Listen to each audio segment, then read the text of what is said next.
Bonjour chers téléspectateurs, bonsoir, ça dépend de l'heure à laquelle vous nous suivez, vraiment mes meilleurs vœux surtout. Tonton Ben Pelo pour la souhaiter nos meilleurs vœux. Et je ne suis pas seule, hein, comme d'habitude, je suis toujours avec Tonton Ben, mon ami de tous les temps, mon compagnon. Joyeux Noël à vous encore. Et aujourd'hui, nous allons débattre sur le sujet, la question sur l'incertitude des élections pour ce 30 décembre en RDC. Vous savez tous bien que l'élection est prévue pour ce 23 décembre. Et campagne électorale est 24 heures avant. Mais les lots, nous parlons du report avec M. Corneille Nanga. Va-t-il démissionner ou pas? Et tout le détail, vous en aurez en long et en large avec votre humble servante, Falcœur Détila, autrement dit, Palon Détila. Tonton Ben, mon invité est là. Meilleur V, bonjour. Oui, meilleur V, bonjour, Falcœur. J'ai dit aussi, mes vœux le meilleur, hein, de bonheur, de longévité, de prospérité, de santé. N'a pas abonné na bisogno. Donc toute personne oyo osaka abonné na site oyo vraiment recevoir ba vœux nanga ba meilleur vœux nanga na profiter pe kaka na ça avoir tembele na yembi maintenant bagaka joyeux anniversaire la patronne maman Jackie Elou na benga ke mukajiwa chitembo. Donc une bougie qui vient de s'allumer pour dans ta vie maman, qui est du bonheur pour toi. Maman Jackie Elou, joyeux anniversaire encore. Et je pense que je vais chanter pour toi, même à la fin de cette émission. Dans la musique, je vais essayer de chanter pour vous. Joyeux Noël à tous les enfants, meilleurs vœux à papa et ainsi qu'à toute la famille. Plein de sursis à vous, merci beaucoup. Et sans plus tarder, nous allons débattre sur notre sujet. La question sur l'incertitude des élections de notre 30 décembre. Que voyez-vous la RDC? Bon, la RDC face à la situation de l'élection. En tout cas, je suis en train de voir la RDC comme une voiture qui se dirige vers le dérive. Comme une voiture qu'on est en train de diriger vers des ravins impossibles. Et vous connaissez vous-même la suite. Connaissez vous-même la suite. Les chauffeurs qui conduisent, c'est un aveugle. En fait, le chauffeur qui conduit n'est pas un aveugle, mais c'est quelqu'un qui est animé par des mauvaises foi plutôt. Donc c'est quelqu'un qui n'a pas un cœur. C'est quelqu'un qui a l'égocentrie. Donc suite aux intérêts personnels, on veut faire déchirer cette élection. Ma soeur, les élections sont incertaines. Moi je n'y crois pas. Au moins que si nous arrivons le 30 décembre, je me présente devant le bureau de vote, je vois la machine à voter, je vote le numéro, pam. Là, je serai sûr qu'il y a des élections. Mais on a déjà présenté les bulletins imprimés. Hein. J'avais suivi le reporter de la CENI Natop Congo. Excusez-moi de citer les noms de la chaîne, parce que c'est une chaîne qui nous informe comme PRTV. Donc, c'est une source vraie. Alors, vu que imprimer déjà le bulletin pour que programmer la machine électronique et le 30 décembre, ça sera vraiment certain qu'il y aura des élections en RDC. Que pensez-vous? Ma soeur, le problème que nous a présenté Corneille Nanga, qui est à la base des reports de ces élections, n'est pas seulement le problème des machines qui ont été brûlées. Je vous dis, pour moi, ce qui coûte au problème, on devait organiser les élections dans les provinces, comme ça s'est passé en 2011. Laissez d'abord la vie de Kinshasa, même après une semaine, on allait encore nous rattraper. Mais comme le problème n'est pas seulement le problème, il y a ma machine qui brûle, ils ont un problème de logistique dans l'entièreté, ils ont beaucoup de problèmes. Je vous dis, la CENI n'était pas prête pour organiser ces élections. C'est pour cela que je salue toujours nos frères de l'UDPS et après KHC Tadere, et je salue aussi en dernier la Mouka parce qu'ils ont, malgré un retard, quand même compris que pour contrecaler, pour faire sortir la vérité que M. Kabila a corroboré avec les soi-disant machines à voter, il faut accepter d'aller aux élections. Avec ou sans la machine à voter. Voilà maintenant la vérité aujourd'hui. Donc, après, il y a coupé sa mission à l'élection. Tu as suivi, oui. ils sont en train de faire ça dans la salle qu'on appelle salle AB, Malo, ça la impression. Ma soeur, dans ce pays, hein, Kalambawana, rapporteur, attends, moi, si je vais citer son nom, c'est un ancien de l'IDPS, il s'est tourné contre l'IDPS là-bas à la scène. Mon vieux Kalamba nous a rassuré qu'il y aura les élections le 23 décembre après que les machines soient brûlées. Il est passé toujours dans leur radio, car la radio c'est dernier temps c'est au Congo, nous ne devons pas nous voiler. C'est là, vous comprenez? Il est passé là-bas pour nous rassurer qu'il y aura des élections le 23 décembre. Il restait 4 jours au moins. Kalamba est passé pour dire il y aura des élections, il n'y a pas de problème. D'ailleurs, il a même évoqué qu'il y avait d'autres machines qui étaient dans d'autres entrepôts. Ah, Oezaki touché. Mais maintenant, on était surpris, moi et vous, voir que le vendredi, quand Nana m'a dit il n'y a pas moyen, il chasse un capable. Moi aussi, je demande à Nanga de démissionner. Mais c'est Nanga, moi, tonton Ben, journaliste d'investigation, analyste politique, Nazo Senga yo démissionner na équipe non mobile. Vous êtes incapable. En tout cas, maman doit démissionner. Il doit démissionner. Chers téléspectateurs, toi, on a Kanda, vous démissionnez au salon, on a ça. C'est sous la pluie. À cause de pluie. Il doit démissionner, ma soeur. Mais vous êtes en retard. On a déjà en tout cas qu'il y a un peu de lettres à l'émission, il ne faut pas démissionner. Il va amener le Congo, la RDC, la élection. Donc, il y a un acte de démissionner. Comment on a fait le compte d'aventure? Il va avoir une élection locale. Et avec, est-ce qu'on a la demande de faire la démission? Ma soeur, moi je vous dis que nous devons utiliser la formule de transition sans Kabila. C'est la meilleure formule. Kabila n'a pas, Kabila a un poste à organiser l'élection en Boka. Est-ce que transition sans Kabila, on est au mandat de la babé à catholique, bakoki, bamakule chopani, basango babetani, basango bana prison lelo, bokoki ete. Bon, on a dit que nous avons une force moko de Kabino. Pour la ville à Kinshasa, la police va d'autres américains. Ngai avant d'aller faire l'émission au Ghana ensemble là-haut. Na moni choka mobile ba benge no konzi deni qui a quand juste la carte encore mal de défense aujourd'hui. Président de c'est ton problème. Policier à la revue n'a dit bato benga biso ka to ke da sécurité qui est en tension dans la ville.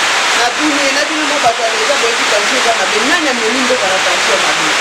Muto yo muto benga kabila. O boko ka te transition sans kabila. Ton problème. Au niveau de la moussali souci, moto qui paye what comment il faut.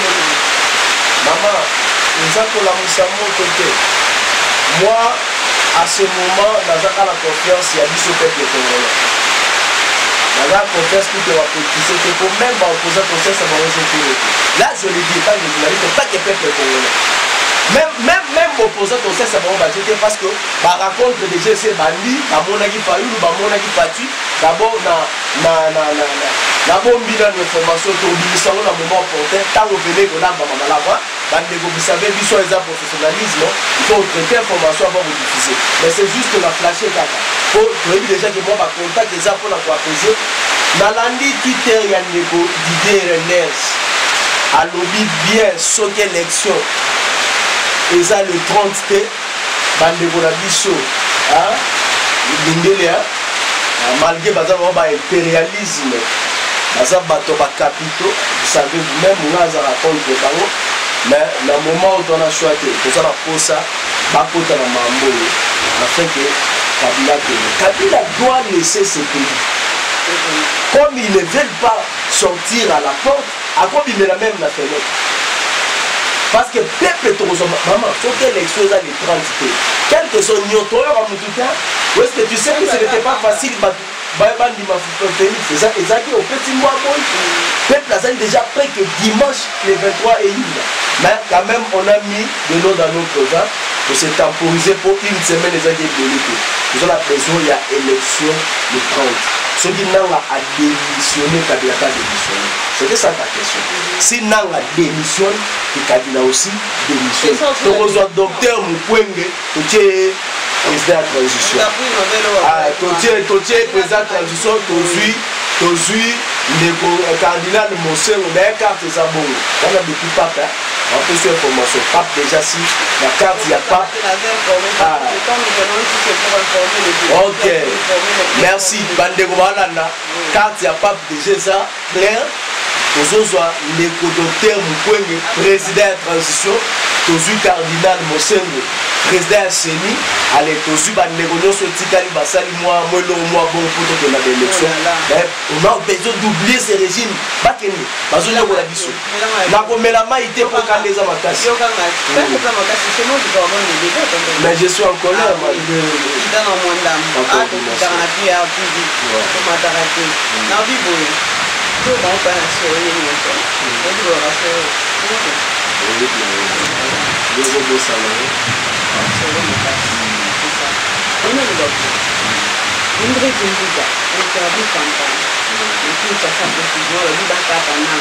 Campagne est 24 heures avant et 48 heures, 72 heures plutôt avant.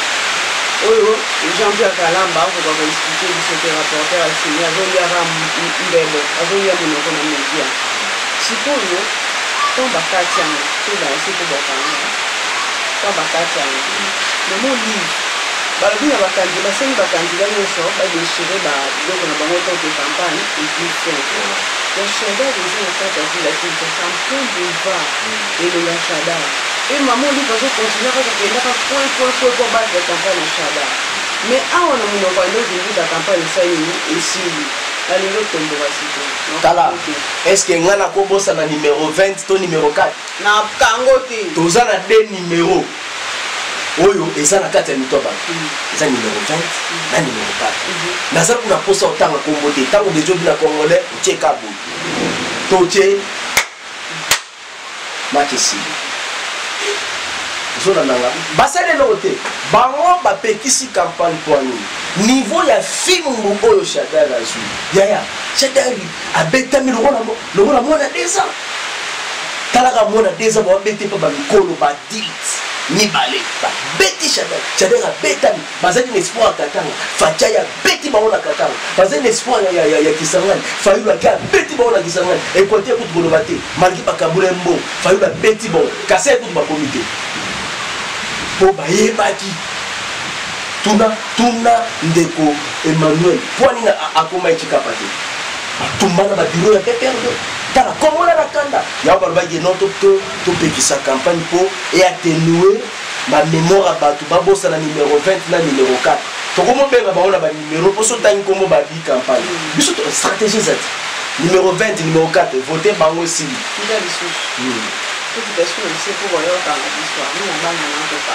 yo banga benga na banga te baya